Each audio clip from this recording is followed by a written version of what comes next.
I want to take some time to talk about system calls, specifically blocking kernel system calls.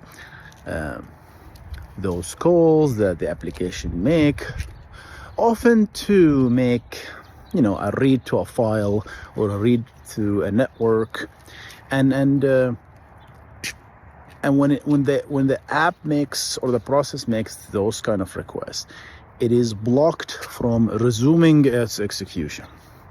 That is, it is the process that made those calls, whether this could be a read, write, or accept, in case of talking about sockets.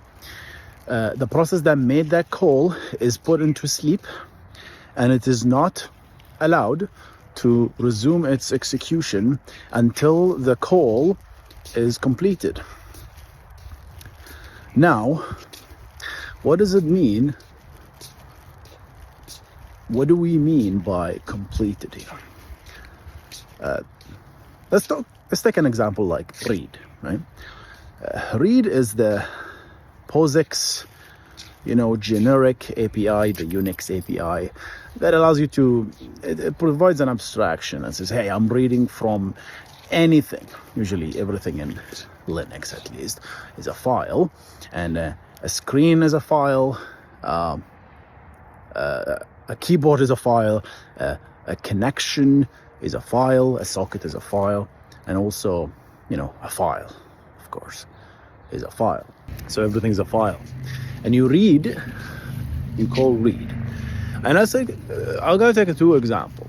You can either read or execute the system call, and if the target is an actual file, then I'm going to block you.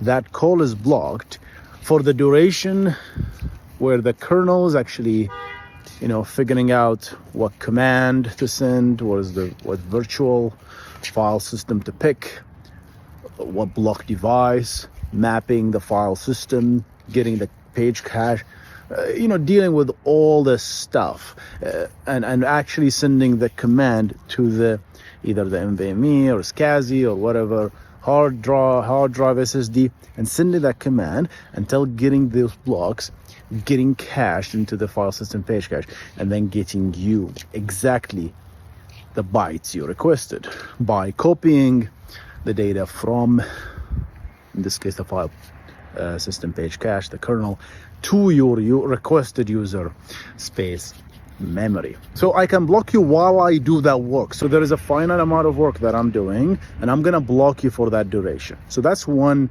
blocking way. So that's the first type, blocking you while I'm doing some work. The other type is actually very interesting, and I like to compare it to what we have in backend engineering called long polling, coined by Apache Kafka, I think. So, and this type is, I'm reading from a connection, and we know that the connection has each connection will have two buffers, receive and send buffer. So if I'm reading from the connection, I'm expecting that a client has sent some data to my connection, or that client in this bucket. So you can't say any client, right? The client has sent some data to my connection using that connection. So if I call read on the connection in this particular case, if there is some data in the buffer, then the kernel will copy those TCP segments in this particular case to my user provided memory. Hey, there you go. However, what if I don't have anything?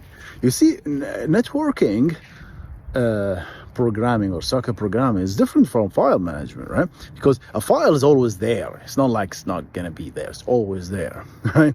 But data is, you're actually waiting for data to be sent from a client for you to actually read it.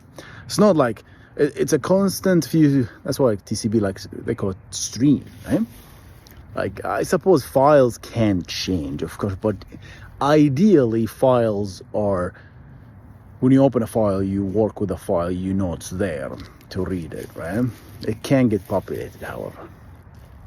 And there are events to listen for files. But mostly connections are an interesting on socket, right? So if I read, and here's the contract when it comes to the kernel, when it comes to reading or even accepting, if you're accepting on a socket, accepting connection. If you don't have any data, I'm gonna block you. That's the decision that the Linux guys made. It says, hey, it's a blocking. They could have made it such that, oh, I'm gonna return immediately with, hey, you don't have any data, right? But they chose to be blocked. I'm gonna put you to sleep until I have data in your pipe for that connection. So imagine you're building a web server in a loop, right? And then you're looping through your 1,000 connections, people connecting to you as a web server, and then you start calling read. If the third connection happened to have no data at all, you're blocked forever there, essentially, right? Despite other connections having data, other users actually sending you data, sending you requests, but it just happened that the third connection doesn't have anything, so you're stuck there. So it's a very problematic thing, and I'm not gonna cover how is this fixed. It's actually a solved problem. It's a very, very old problem, this this thing, and it is solved with essentially asynchronous calls to the system using select and epoll. That's a different video, I think. But I wanted to talk about this blocking thing. So the kernel decided to do that, right? The read, accept, and all these blocking is that I'm gonna block you until something is there, right?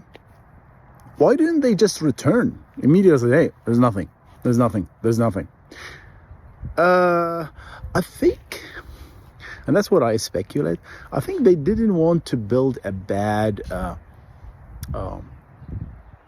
pattern where if you made a call to read and you were blocked, you were not blocked, you were immediately returned, hey, there's no data. Then you would be, encouraged to do a polling approach where you, hey, read. You will continue to read, all right? The problem with that design is that you increase the number of system calls exponentially. You're in a loop calling read forever, and then most of these reads will come up empty. What does this remind you of, right? This is exactly like the patterns I talk about in my backend engineering course, right? Shameless plug. Go to backend.win, WIN, check it out. So part of the patterns is polling, and short polling, to be specific, which short polling is like, hey, do you have data? Is there a notification? Like let's say you're building a notification system. Do you have a notification? Do I have a notification? Do I have a notification? Versus, do I have a notification? Tell me if there is one. That's the long polling, coined by Kafka. I keep saying coined by, but that's the first system that I see use that pattern, right? Where you make a request, and if there is nothing, you're blocked. You won't get a response. Now, you can argue that the client is actually not blocked because asynchronicity is a client thing, right? I can make a request and I move on doing my own thing, right? But it's not really the case when it comes to processes and Linux and the kernel. You don't get to do that, unfortunately. Can we redesign the whole thing to allow that? I think so. But that would be a monumental task. You see, so the blocking calls in kernel reminds me very much of long polling, to be honest. Yeah? So yeah, that's what I wanted to talk about in this video. Yeah, blocking Linux system call, or just a kernel system call.